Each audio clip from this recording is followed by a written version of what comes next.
Lovers movie Nanditha next Sumanth హీరోయిన్స్గా వస్తుంది మా హరి గారి డైరెక్షన్లో. ఈ సినిమా యాక్చువల్గా ఈ మంత్ రిలీజ్ చేద్దామని అనుకుంటున్నాం. అట్లాగే మెయిన్ ఈరోజు మీడియా మిత్రులను కలవడానికి కారణం సినిమాలో ఉన్న మ్యూజిక్ చాలా మంచి హిట్ అయ్యి అందరూ సినిమాలో సాంగ్స్ చాలా బాగున్నాయి. ఒక లవ్ సినిమాకి ఎలాంటి సాంగ్స్ ఉంటే బాగుంటుందో అలాంటి మంచి మ్యూజిక్ జీవన్ అందించాడు. డెఫినెట్గా కొత్త జంట తర్వాత ఈ సినిమా డెఫినెట్గా నాకు మంచి మళ్ళీ నా దీనిలో వస్తున్న ఈ సినిమా మంచి హిట్ అవుతుంది అనుకుంటున్నాను. మెయిన్ ఈ సినిమాలో పాడిన సింగర్స్ అందరూ కూడా చాలా బాగా పాడారు. రాసిన సాంగ్స్ కానీ ఎవరెవరు హైమత్తు హరిచరణ్ పాడిన పాటలు ఇవన్నీ చాలా మంచి హిట్ అయినాయి. మ్యూజికల్గా ఈ సినిమా మాత్రం లవర్స్ మూవీ డెఫినెట్గా ఒక మంచి సక్సెస్ఫుల్ మూవీ అవుతుందని మనస్ఫూర్తిగా నమ్ముతున్నాను. ఈ press meet basically to update on few things. First of all lovers audio last month release చేశాము. The response is really good. We are extremely happy.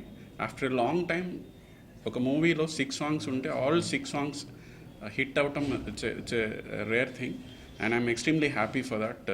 అంత ఎక్స్ట్రాడినరీ మ్యూజిక్ ఇచ్చిన జేబీ గారికి I'm really thankful. Thank you so much sir. At the same time lyricist Sreemani గారికి, ఓరుగంటి గారికి, కాసర్ల శ్యామ్ గారికి, singers అందరికీ I would like to thank from the bottom of my heart. Songs ఇంత ఎక్స్ట్రాడినరీగా రావడానికి మారుతి సార్ ఎక్స్పర్టీస్ చాలా హెల్ప్ చేసింది. సార్ ఇన్పుట్స్ డెఫినెట్లీ ఈ ఆడియో ఎంత సక్సెస్ అవడానికి కారణం. At the same time my producers Mahendra గారు, వంశీ గారు, రాధాకృష్ణ గారు, ఎస్పెషలీ వంశీ గారి taste for music is really good. And I want to thank everyone for giving me such a wonderful audio. Lovers ఆడియోకి వచ్చిన response I'm feeling very happy అండి. చాలా మంచి response వచ్చింది. అందరికీ పాటలు బాగా నచ్చాయన్నారు. ఇంకోటి ఆడియో కూడా బాగా సక్సెస్ చేశారు. ఇంకోటి మూవీ కూడా చాలా బాగా వచ్చిందండి. బ్యాక్గ్రౌండ్ స్కోర్ చేస్తున్నాం. అంటే మంచి ఆర్టిస్టులు అందరూ చాలా బాగా చేశారండి. మంచి హిలేరియస్ ఫన్ ఉంది. ఇంకోటి ఇప్పుడు సెకండ్ హాఫ్ జరుగుతుందండి. చాలా బాగా వచ్చింది సినిమా. ఎలాగన్నా మీరు ఈ మూవీని సక్సెస్ చేస్తారని ఆశిస్తూ మీ జేబీ. Thank you.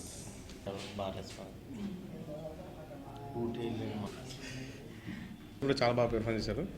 ఎస్పెషల్లీ మన ఓమైన సాంగ్ హరిచరణ్ గారు పాడారు. చాలా చాలా బాగా వచ్చింది. అండ్ సెకండ్లీ ఫస్ట్ టైం నా దాంట్లో హైమత్ అని కొత్త సింగర్ ఇంట్రడ్యూస్ చేయడం జరిగిందండి.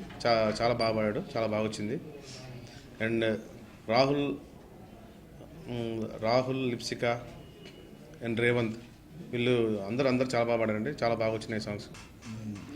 ఈ సినిమా నాకు ప్రత్యేకత అండి. ఎందుకంటే ఈ రోజుల్లో బస్ స్టాప్ తర్వాత థియేటర్లో జనాలు వచ్చి నా సినిమా అంటే నేను యాక్ట్ చేసిన సినిమాలు జనాలు రావడం అనేది చూడలేదు. ఇంకంతే ఆ రెండే నాకు అలా ఉండిపోయి అలా ఉండిపోతాయేమనుకున్నాను. మళ్ళీ మారుతి గారు నాకు ఈరోజు లవర్స్ అనే సినిమాలో హరి గారు నన్ను నమ్మి క్యారెక్టర్ ఇచ్చారు. చాలా రోజుల తర్వాత అంటే ఒక 30 సినిమాలు చేశానండి బస్ స్టాప్ ఈ రోజుల్లో తర్వాత. అంటే నేనే అసహించుకున్నాను ఏంటి ఇలాగ ఉంది అంటే క్యారెక్టర్ లేనప్పుడు మనం ఏం చేయలేం కదండి. అలా ఉండేది. ఇందులో నేను ఫస్ట్ ఆడియన్స్గా నేను ఎంత ఎంజాయ్ చేశానంటే అంత ఎంజాయ్ చేశాను. ఇది నాకు వండర్ఫుల్ క్యారెక్టర్ అనమాట. ఎందుకంటే మారుతి గారి డైరెక్షన్లో పాత్ర రావడం అనేది ఆయనతో తప్ప ఇంకెవరితో చేయలేనేమో అన్నట్టు అయిపోయింది ఆ పరిస్థితి. సో ఈ సినిమాలో ఖచ్చితంగా నాకు మంచి క్యారెక్టర్ ఇచ్చారు. ఖచ్చితంగా నేను అంత బాగా చేశాను. ఈ లవర్స్ మూవీలో ఎంతో తెలియని దూరం అనే సాంగ్ పాడాను. నన్ను మారుతి సార్ కొత్త జంట ఫిల్మ్ నుంచి ఎంకరేజ్ చేస్తూ వస్తున్నారు. జేబీ సార్ కూడా నాకు ఇంత మంచి అవకాశం ఇచ్చిన జేబీ సార్కి, మారుతి సార్కి, హరి గారికి రుణపడి ఉంటాను. Thank you so much. ఏమో నింగి నేల కలవవు ఏ వేళ, ఏదో తెలియని భారం సాగేదారుల్లోన, పగలు సిరివెన్నెలలే ప్రియమైన శత్రువులా, నిన్న మొన్న కలిగిన కోపాలే వీళ్లకు తెలిసిన కథ ఇంతే, రేపో మాపో పెరుగును మోహాలే, ఏమా ధీమా ప్రేమ. Thank you.